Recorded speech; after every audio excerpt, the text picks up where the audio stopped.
누구나 사람은 기존에 자신이 가지고 있던 가치관과 습관을 쉽게 버리기 어렵습니다. 또한 우리 인간은 치료할 수 없을 만큼 자기 중심적이라서 아무리 우리가 부인한다 할지라도 누구에게나 정도의 차이는 있지만 편견과 차별이 있기 마련입니다.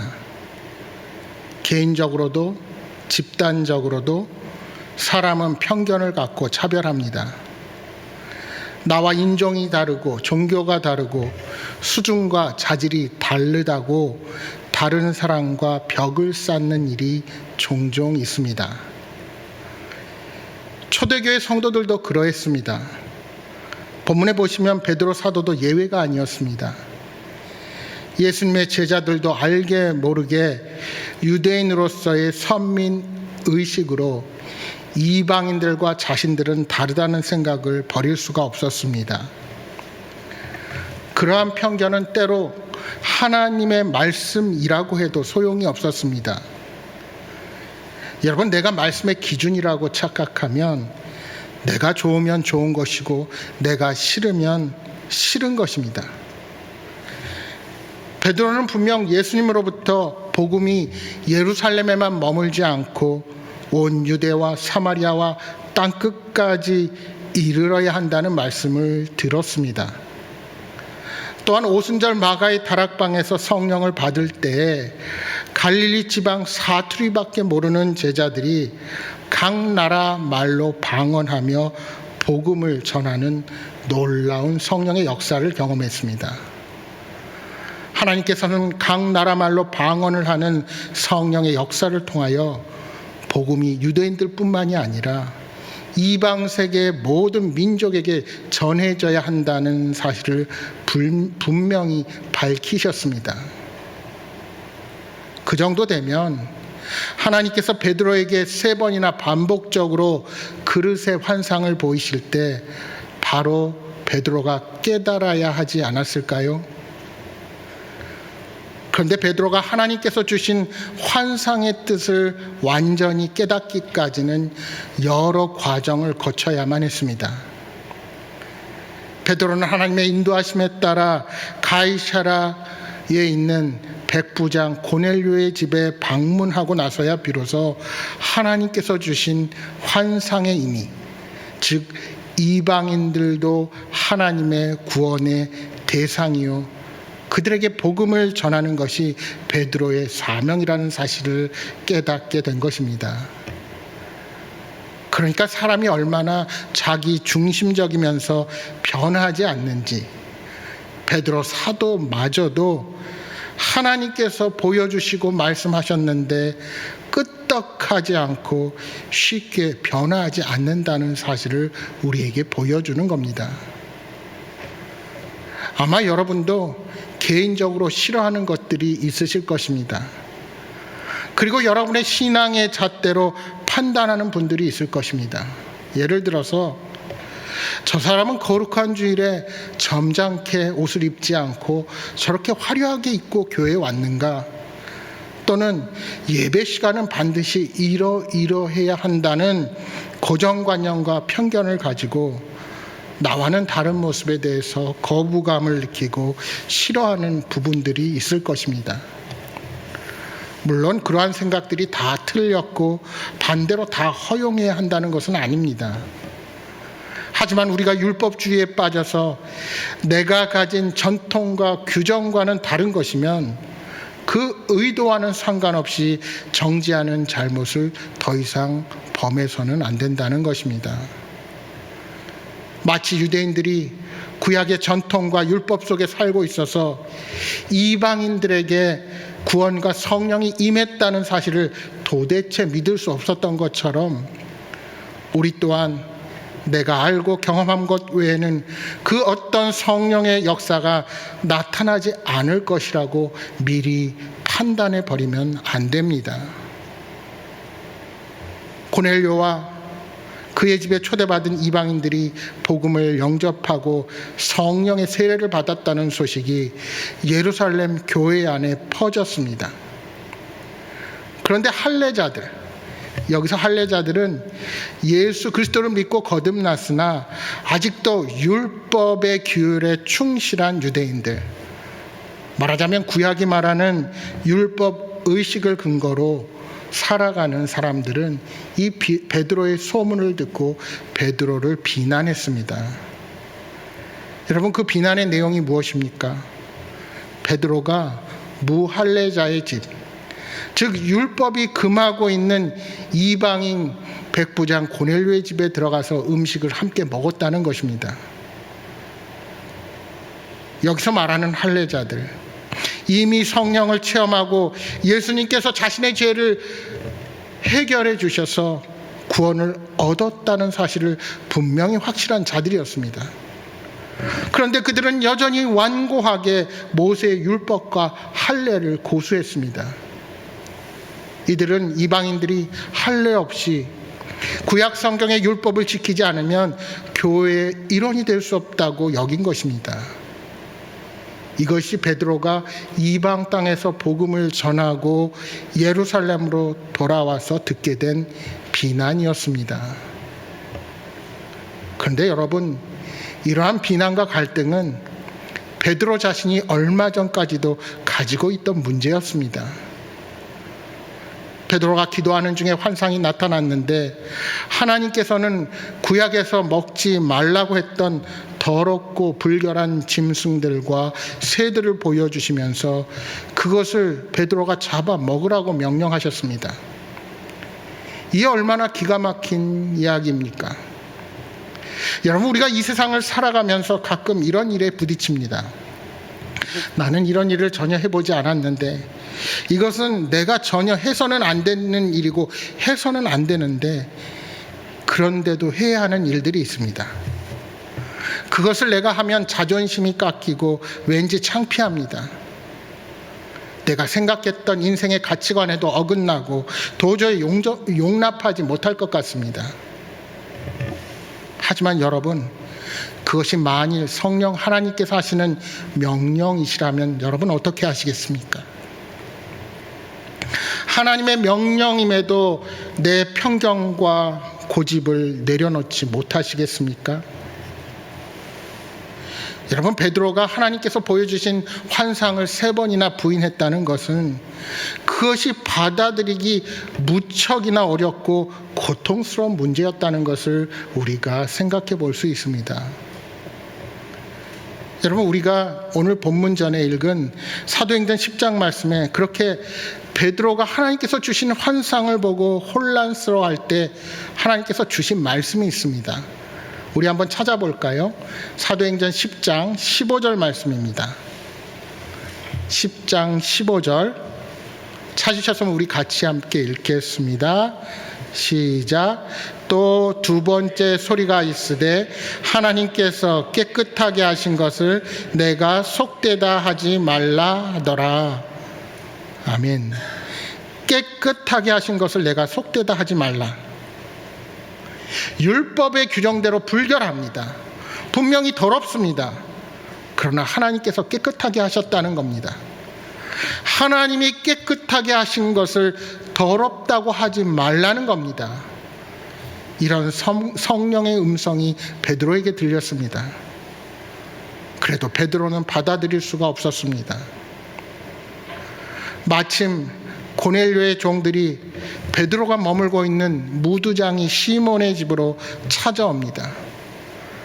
그들이 와서 하는 말이 백부장 고넬료가 베드로를 자신의 집에 초대한다는 겁니다.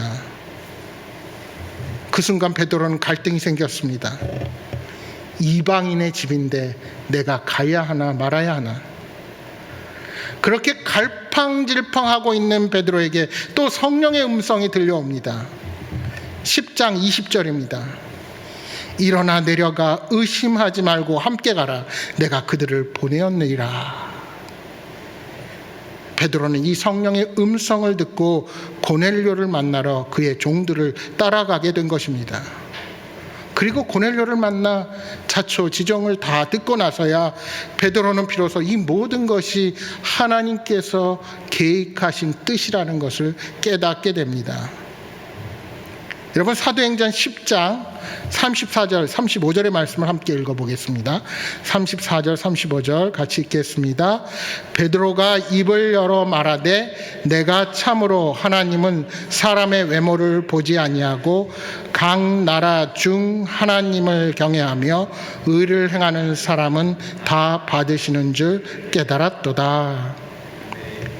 결국 베드로가 어떻게 변화하게 됩니까? 하나님께서 거룩하게 하신 것, 깨끗하게 한 것을 속되다 하지 말라는 말씀과 일어나서 의심하지 말고 내가 보낸 사람과 함께 가라는 그 말씀에 의지하여 가이사라로 그의 발걸음을 옮기게 됩니다. 그리고 마침내 고넬료와의 만남을 통해 사람을 외모로 보지 말고 이방인이라 할지라도 하나님을 경외하고 의를 행하는 자는 다 하나님께서 받아주신다는 사실을 확실히 믿게 된 것입니다. 여러분, 이러한 베드로의 변화 과정을 통해 오늘 우리가 명심해야 할 두 가지 사항이 있습니다. 첫째는 하나님의 생각은 우리의 생각과 다르다는 것입니다. 이사야서 55장 8절 9절에 말씀합니다. 이는 내 생각이 너희의 생각과 다르며 내 길은 너희의 길과 다름이니라. 여호와의 말씀이니라. 이는 하늘이 땅보다 높음 같이 내 길은 너희의 길보다 높으며 내 생각은 너희의 생각보다 높음이니라. 여러분, 예수 믿은 지 오래되신 분들, 나는 성경 공부를 많이 하고 많이 알고 있다고 생각할수록 조심해야 할 것이 있습니다. 이렇게 오랜 신앙생활 속에 자신이 경험한 것이 다 옳아 보이고 자신이 생각한 것이 다 일리가 있고 전통적이요 성경적이다, 이렇게 착각하기 쉽습니다. 이렇게 되면 자신이 알고 있는 것이 하나님의 뜻이요 예수님의 생각이라는 확신을 하게 됩니다. 근데 여러분, 그렇게 확신하기 시작하면 말씀이 내 안에 들어오는 것이 아니라 그때부터는 내가 이미 옳다고 정해놓은 생각들을 기정사실화하고 하나님이 주시는 답을 그저 내 답으로 그렇게 정해놓고 성경을 보게 됩니다. 마치 베드로가 하나님이 주신 환상과 말씀의 인도하심을 듣고도 깨닫지 못한 것과 마찬가지입니다. 따라서 우리는 하나님 앞에 나아가면 나아갈수록 겸손과 온유의 마음을 품어야 합니다. 성경을 읽으면 읽을수록 내가 과거에 가졌던 생각으로부터 탈피해야 할 필요가 있습니다. 여러분, 우리는 성경을 보고 내 생각이 얼마나 짧았고 하나님이 얼마나 크신 분인지 깨달아야 합니다. 성경은 정말 보면 볼수록 놀라운 책입니다. 말씀을 볼 때마다 내 생각이 얼마나 피상적이었고 나의 생각이 얼마나 편협하고 좁았구나 깨닫게 될 때가 많이 있습니다. 우리는 그렇게 내 생각이 틀렸다고 판단되었을 때 서슴지 말고 우리의 생각을 바꾸어야 합니다. 베드로가 자신의 생각을 바꾸는데도 이렇게 여러 가지 과정이 필요했으니 유대인 그리스도인들이 베드로가 한 일에 대해서 비난하고 놀라지 않을 수가 없었던 것입니다. 율법이 멀리하는 이방인의 집에 들어가서 베드로가 세례를 베풀었다는 소식은 그들이 도무지 받아들일 수 없을 정도로 충격 그 자체였습니다. 여러분, 오늘 우리가 다 읽지 않았지만 사도행전 11장 5절 이하 말씀에서 베드로는 욥바에서 있었던 경험을 비롯한 고넬료와의 만남을 그들에게 설명했습니다. 사도행전을 기록한 제자 누가는 베드로가 욥바에서 경험한 모든 내용을 10장에 기술을 했습니다. 그런데 11장에 다시 한번 기록함으로써 이 사건이 얼마나 큰 의미를 지니고 있는지를 우리에게 알린 것입니다. 결국 하나님께서 이스라엘 민족을 택하시고 그들을 통해서 일하신 것은 그들만의 구원을 위함이 아니었다는 것이 더욱 명확해지는 것입니다. 여러분, 이스라엘이 하나님의 선택을 받기 전에는 어떤 족속이었습니까? 사실 그들도 이방인이었습니다. 아브라함이 아브람이라는 이름을 가지고 처음 하나님의 부름을 받을 때 그가 어디에 있었습니까? 메소포타미아, 갈대아, 우리에 사는 이방인이었습니다. 그는 태어날 때부터 하나님과 아무런 상관이 없던 사람이었는데 하나님은 그를 불러 약속의 땅 가나안으로 가게 하신 것입니다. 태어날 때부터 선민이 아닙니다. 아니, 우리 모두가 다 아담의 후손이요, 홍수로 멸망한 후에는 노아를 통해 뻗어나간 동일한 뿌리를 가진 하나님의 형상을 지닌 창조물입니다. 아브라함도 태어날 때부터 선민이 아니었습니다. 그도 우상을 섬기는 사람 중에 한 사람이었지만 하나님이 여러 이방인 중에 불러서 뽑아주신 것입니다. 여러분, 이것이 중요합니다. 우리도 그렇게 내 의지와 상관없이 하나님께서 저와 여러분을 불러주셨고 구원의 은혜를 누리는 자가 된 것입니다. 전적인 하나님의 은혜입니다. 내 의지를 가지고 믿은 것이 결코 아닙니다. 내 스스로 깨끗해지고 내 스스로 의로워진 것이 아니란 말입니다. 그런데 우리는 어느 순간 그 하나님의 은혜를 잊고 살아갑니다. 어느 순간 복음의 감격을 잃어버리고 우리는 말이 많아지고 따지는 것이 많고 자기 권리를 너무나 많이 주장합니다. 그것이 이스라엘 민족의 모습이기도 합니다. 여러분, 오늘 우리가 살아가는 데 있어서 하나님의 은혜 아닌 것이 없는데 어느 순간 가진 것보다 내가 가지지 못한 것을 생각하며 불평하고 불만을 토로하고 계시지는 않으십니까? 나도 전에는 믿음 없이 행동하고 하나님의 사랑을 몰랐기에 다른 사람들에게 상처를 주고 교만하게 행동했습니다. 그런데 이제는 다른 사람의 조그마한 허물만 발견해도 정죄하고 비난하고 소외시키지는 않으셨는지요? 나만이 특별하고 나는 구별된 신앙이라는 오만과 자만이 생기지는 않으셨습니까? 내가 배운 신앙의 방식, 나와는 다른 색깔의 신앙인들을 보면 포용하지 못하고 배척하지는 않으셨습니까? 여러분, 내가 기준이 아니라 하나님의 말씀이 기준이어야 합니다. 과거의 전통과 관습이 아니라 하나님이 우리를 향한 사랑과 자비의 마음, 우리를 향한 그 깊은 마음을 깨닫는 신앙인이 되어야 합니다. 두 번째로 베드로의 변화 과정을 통해 깨닫는 것은 하나님과 나의 생각이 다를 때 나는 어떻게 해야 하는가 하는 것입니다. 여러분, 베드로는 어떻게 했습니까? 즉시 그의 태도를 바꾸었습니다.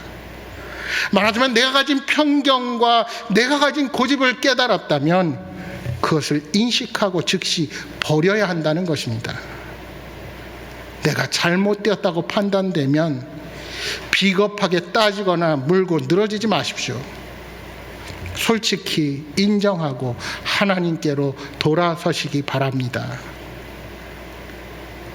본문이 나오는 11절의 말씀을 요약해 보면 베드로는 자신을 포함해서 총 7명이 고넬료의 집에 돌아갔고 이 모든 일이 성령님의 인도하심으로 이루어졌다고 유대인들에게 말합니다. 당시 유대인들은 이방인의 집에 가서 함께 식사하는 것이 부정하다고 여겼습니다. 따라서 베드로는 자신이 은밀히 이방인과 교류하며 죄를 범하려고 한 것이 아니라는 사실을 밝혀야만 했습니다. 그래서 고넬료 또한 천사의 지시로 자신을 불렀다는 사실과 함께 자신에게 말씀을 듣고자 한 사실을 그들에게 알렸습니다. 그리고 무엇보다 베드로는 성령님의 역사를 강조합니다. 여러분, 우리 11장 15절 말씀 함께 다시 읽어보겠습니다. 11장 15절 같이 읽겠습니다. 내가 말을 시작할 때 성령이 그들에게 임하시기를 처음 우리에게 하신 것과 같이 하는지라. 아멘.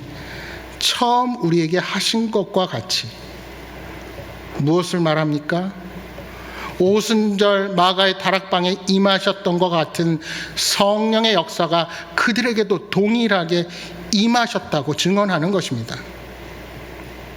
말하자면 베드로도 이방인들이 성령을 받고 그리스도인이 되리라는 기대를 하지 않았지만 성령님께서 주권적으로 그들에게 임하셨다는 것입니다. 그때 베드로는 예수님께서 하신 말씀이 생각났습니다. 요한은 물로 세례를 베풀었으나 너희는 성령으로 세례를 받으리라. 따라서 이미 성령으로 세례를 받은 그들에게 물 세례를 금한다는 것은 이치에 맞지 않았습니다. 그래서 베드로는 그들에게 세례를 베풀게 된 것입니다. 이제 베드로는 솔직히 자신의 생각이 짧았다는 것을 인정할 수밖에 없었던 것입니다. 그래서 17절 말씀에 뭐라고 고백합니까? 그런즉 하나님이 우리가 주 예수 그리스도를 믿을 때 주신 것과 같은 선물을 그들에게도 주셨으니 내가 누구이기에 하나님을 능히 막겠느냐 하더라.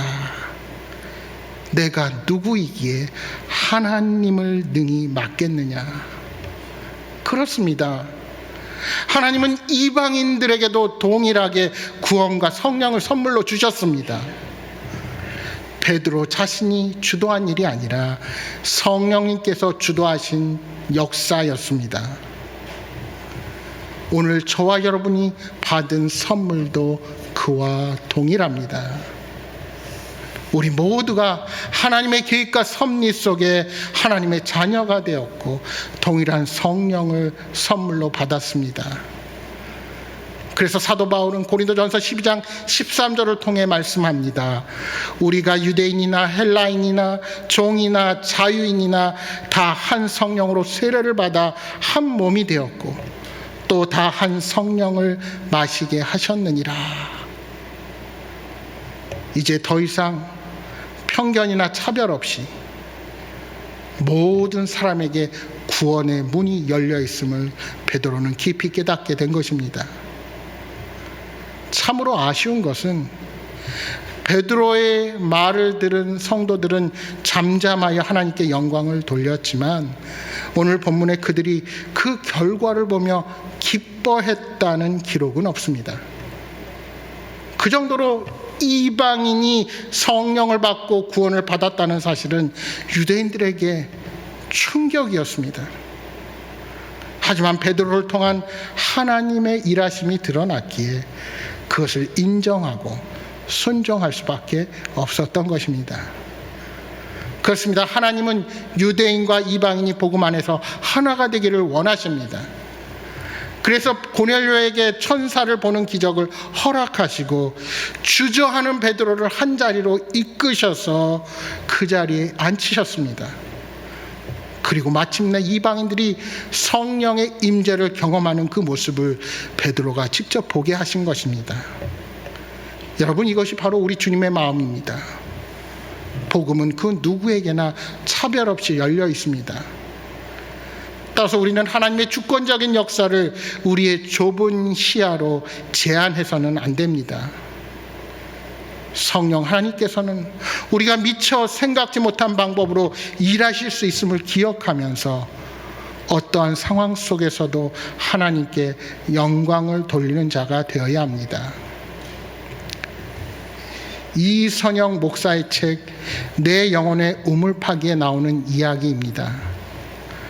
프랑크 로박 박사는 프린스턴 대학과 유니온 신학교에서 학위를 받은 뛰어난 신학자였습니다. 1915년 아내와 함께 필리핀 선교사로 가서 유니온 신학교의 분교를 세웠습니다. 그리고 1929년 민다나오 섬의 복음 사역의 제의를 받았습니다. 그는 원주민들을 위해 일하면서 그의 12월 큰 변화를 경험했습니다. 그 경험을 이렇게 기록했습니다. 어느 날 저녁 시그널 언덕에 앉아 나를 낙담케 한 지방을 바라보고 있었다. 내 강아지 팁은 내 팔 아래로 고개를 디밀고 뺨 위로 흘러내리는 내 눈물을 지우려고 했다. 내 입술이 움직이기 시작했는데 하나님께서 말씀하시는 것 같았다. 내 입술은 말했다. 내 아들아, 내가 실패한 것은 이 모로인들을 사랑하지 않기 때문이다. 너는 백인이라는 우월감을 갖고 있는 거다. 내가 미국인이라는 사실을 잊고 그들을 사랑할 수 있는 방법만을 생각할 때 그들은 반응을 보일 것이다. 나는 노를 바라보며 대답했다. 하나님, 제 입술을 통해 말씀하신 분이 당신인지는 모르지만 만일 그렇다면 그건 사실입니다. 제 자신으로부터 벗어나게 해주시고 저를 당신의 것으로 만들어 제 마음이 당신의 생각을 담게 해 주소서. 내 입술이 다시 내게 말했다. 만일 모로인들이 내 종교를 공평하게 대하기를 원한다면 내가 그들의 종교를 공평하게 대하라. 그들과 함께 그들의 코란을 공부하라. 로박은 코란을 공부하며 원주민들과 함께하기 시작했고 동시에 그의 내면의 세계는 자신과 동행하시는 하나님의 영으로 더욱 충만했습니다. 그의 이러한 노력이 원주민 4만 5천 명이 그를 깨치는 일이 일어났고 코란을 배우던 사람들이 오히려 복음을 배우게 되고 하나님을 만나게 되었습니다. 여러분, 우리나라의 선교사님들이 처음 들어와서 복음을 전할 때 우리 사회는 양반의 신분제와 유교 문화로 복음을 받아들이기가 여간 쉽지 않는 상황 가운데 있었습니다.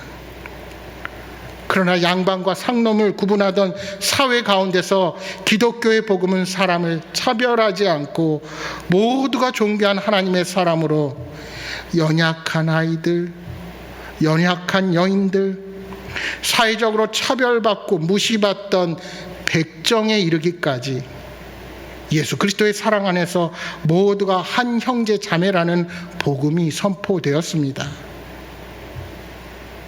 그래서 오늘 우리가 복음의 빛 가운데 이렇게 하나님의 은혜를 누리는 나라로 변화될 수 있었던 것입니다.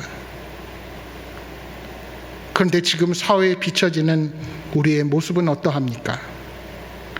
물론 기독교를 폄하하고 어떻게든 비난하려는 세력들도 있습니다. 그러나 어느 순간 우리는 우리만의 복음과 우리만의 언어를 가지고 그들에게 사랑을 전하기는커녕 종교적 우월감에 빠져 그들을 정죄하지 않았는지요?